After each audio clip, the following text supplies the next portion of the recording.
клеточном уровне. Это, как правильно Дура сказала, это не лекарство, это не БАДы, это только питание.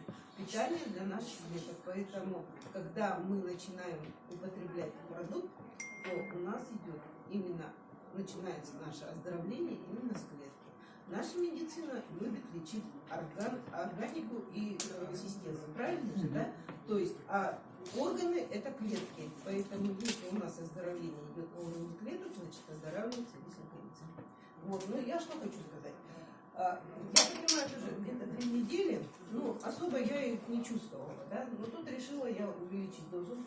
Сразу, значит, ну, 1/3, потом 1/2, где-то когда дня через 4 решила дозу увеличить.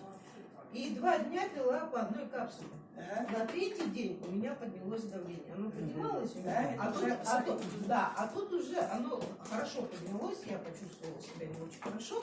Вот, и я опять дозировку снизила. Поэтому, пожалуйста, не экспериментируйте. Ну, я-то на себе попробовала. Почему? Потому что я много всяких разных БАДов принимала, да, и я их, конечно, не чувствовала. Но решила проэкспериментировать, что будет, если я 1 капсулу выпью. Ну вот, и получилось так. Поэтому, пожалуйста, мы болячки накопили за всю свою жизнь. Пожалуйста, не экспериментируйте, не делайте таких резких этих.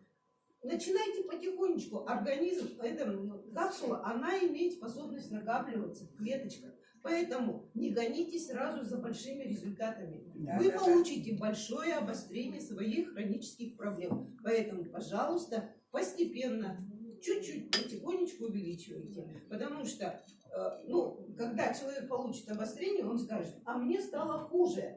Понимаете? Обострение о чем говорит? Что этот продукт начинает работать, и работать начинает он уже на весь организм. Поэтому там, где слабо, там всегда будет проблема.